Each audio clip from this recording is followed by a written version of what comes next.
What happens when the biggest voice in the music industry isn't allowed to speak for herself?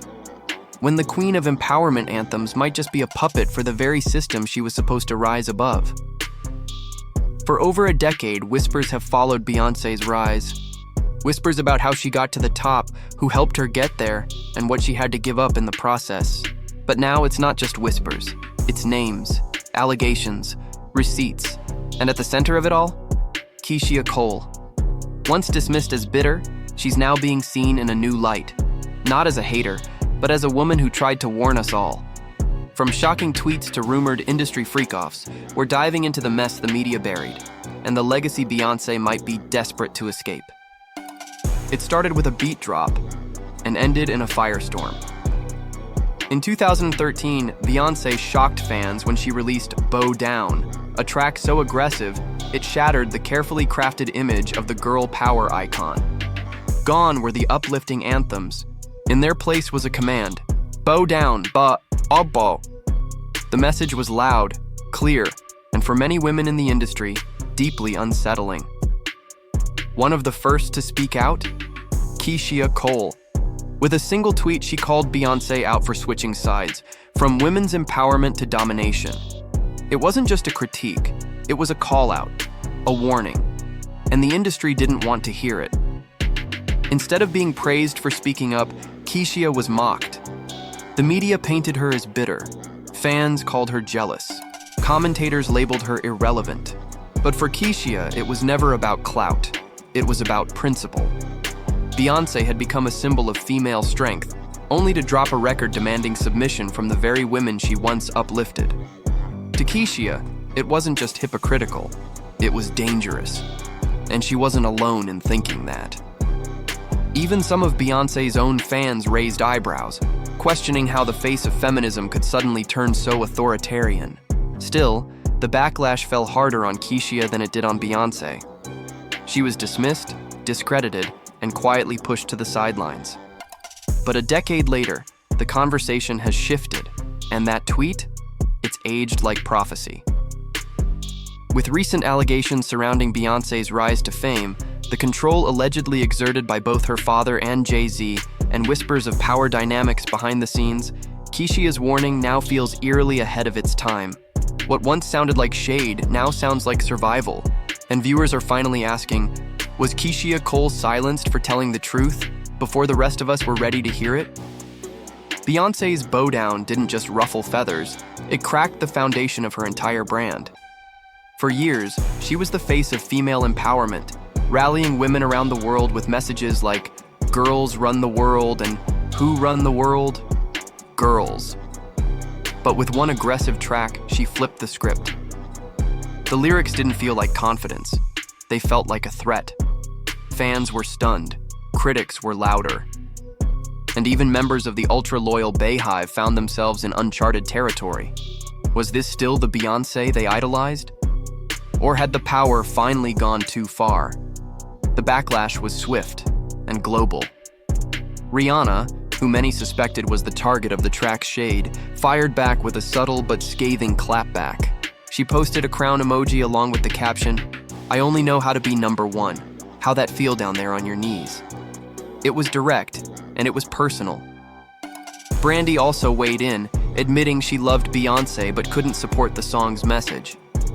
And then there was Keyshia Cole, who took it a step further, unleashing a string of bold tweets accusing Beyoncé of fake feminism and calling her out for switching sides the moment it benefited her image. Her words were raw, emotional, and unapologetic. But they didn't just fall on deaf ears. They may have come with consequences.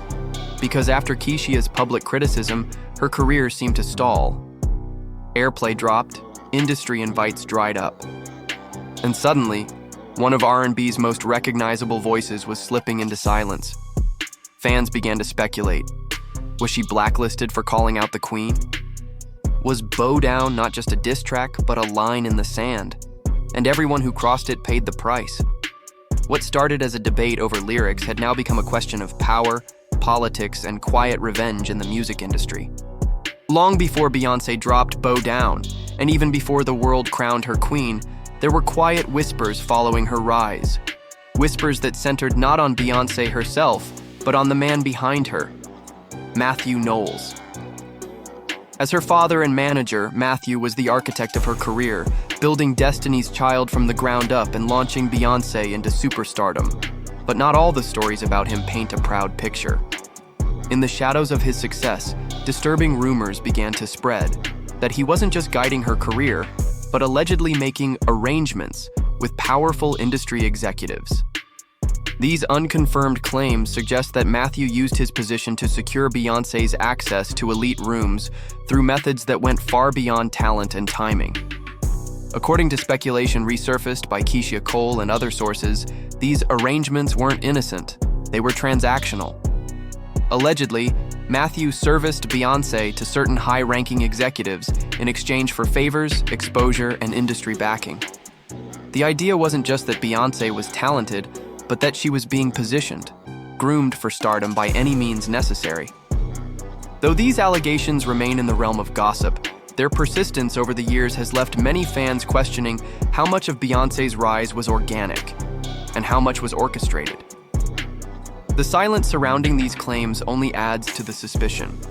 No lawsuits, no clear denials, just calculated silence and a trail of unanswered questions. What makes this even more disturbing is that Jay-Z, who would eventually become Beyoncé's husband and business partner, may have been a direct beneficiary of that system. Beyoncé was just 18 when they started dating. Jay-Z was nearing 30, and their union raised eyebrows even back then. Some now believe it wasn't just a love story, it was a strategic partnership, one that merged two powerful brands at a crucial time. The age gap, the timing, and the immediate rise in Beyoncé's solo visibility only fueled speculation.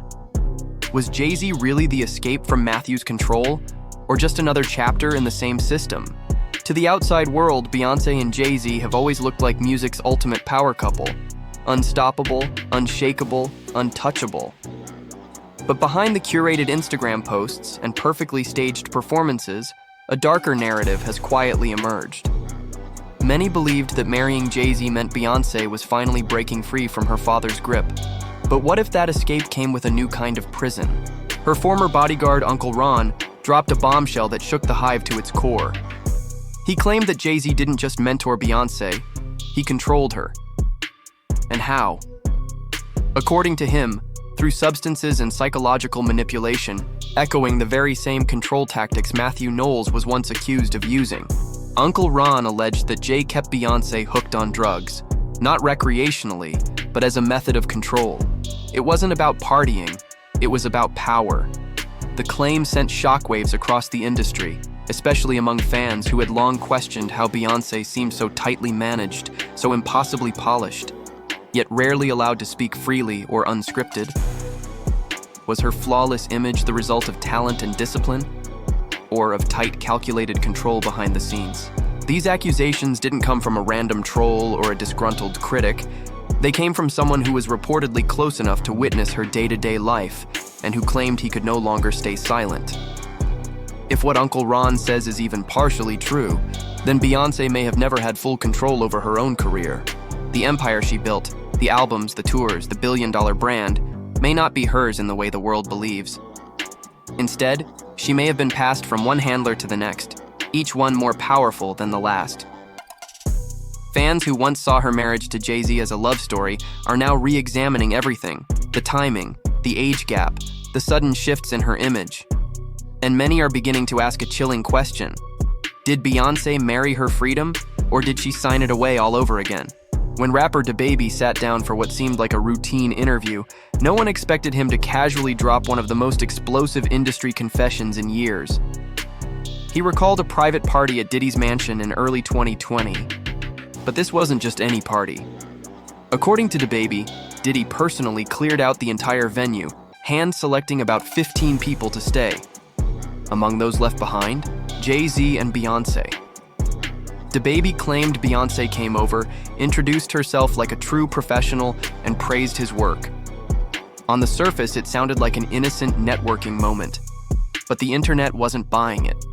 Because if you know anything about Diddy's private gatherings, you know the rumors that follow them are anything but innocent. For years, Diddy's late-night mansion parties have been shrouded in speculation. From alleged NDA-sealed industry meetings to claims of coercive environments involving power players, these parties have been the epicenter of conspiracy theories, especially when it comes to young artists being introduced to the elite. So when DaBaby casually mentioned Beyonce and Jay-Z being in that exclusive group, the internet went into overdrive. Why were they there? What kind of conversations were happening behind closed doors?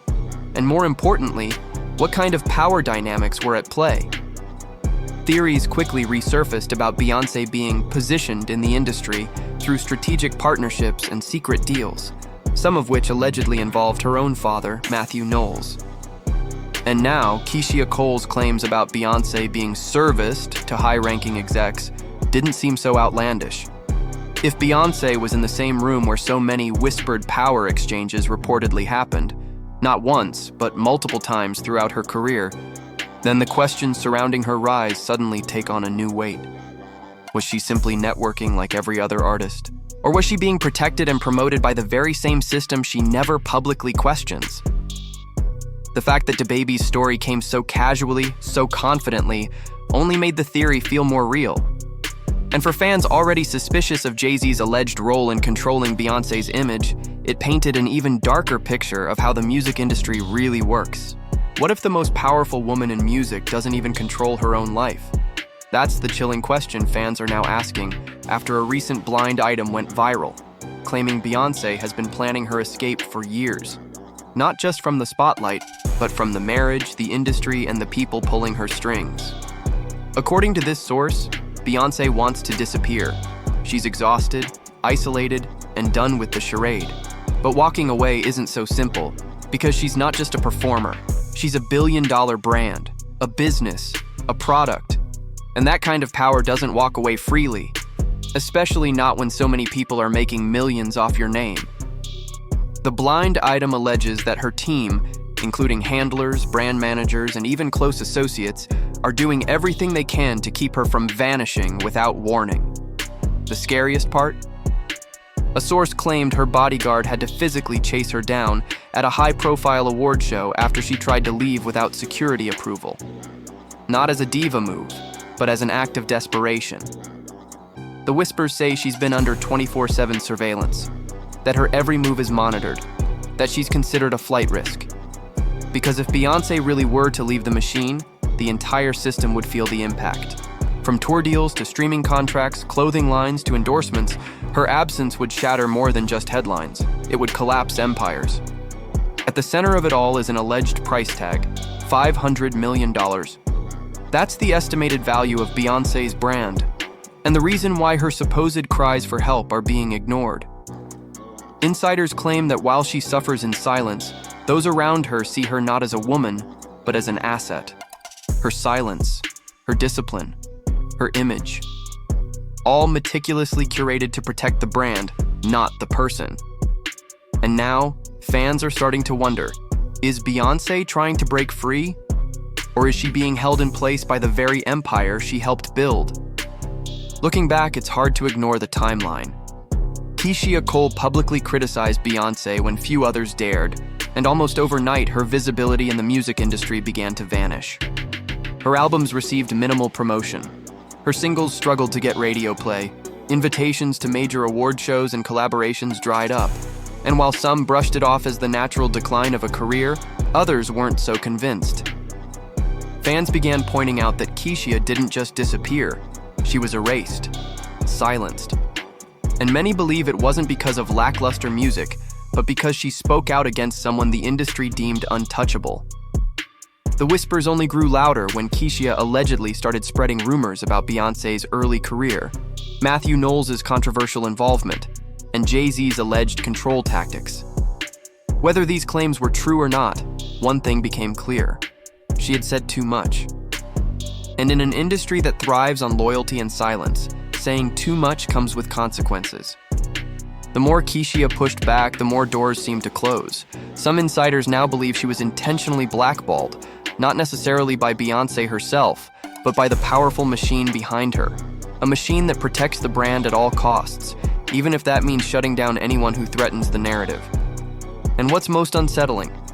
The industry's silence. Not one executive defended Keyshia. No one publicly acknowledged the shift. No statements, no interviews, just a quiet freeze-out that still hasn't thawed. But as more allegations about Beyoncé's career structure resurface, Keyshia's words, once dismissed as bitter, are being re-examined as something far more serious. Maybe she wasn't trying to start a feud. Maybe she was trying to sound the alarm.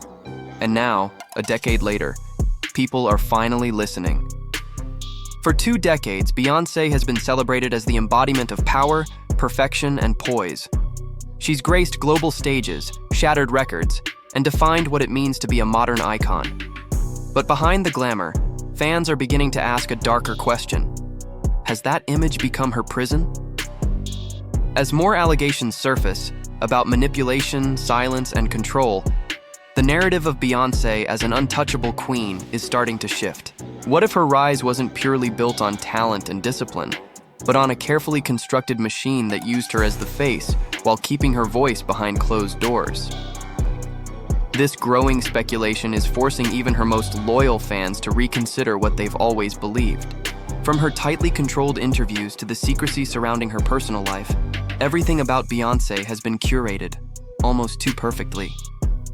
Unlike other celebrities, she rarely speaks unfiltered. Her public image is flawless, but the cracks are starting to show. The question isn't whether she's talented, it's whether she's truly free. The woman who sang, "I'm a grown woman, I can do whatever I want," may still be operating within boundaries set by others. And if the industry truly holds her strings, then what does that say about the cost of being the queen? Because if even Beyoncé, the most influential woman in music, doesn't own her full autonomy, what chance does anyone else in the industry have? Her story could be a blueprint or a warning. The silence, the handlers, the carefully worded statements, all signs of a system that elevates women to the top, only to keep them on a tight leash once they get there. And that's the tragedy. The higher the pedestal, the harder it is to step down. Beyoncé may have built a legacy, but at what cost? And more importantly, does she even have the power to walk away from it? Keyshia Cole was once ridiculed for speaking out, but now her words ring differently. Beyoncé's bow-down era wasn't just a flex. It might have been a cry for help. Between the rumors about Matthew, the stories about Jay, and the blind items about her handlers, it's hard to tell where the truth ends and the silence begins. But one thing is clear. The narrative is cracking. And the more we learn, the more we question. Was Beyoncé's empire built by a woman, or built on her? If the queen herself can't escape the machine, who can?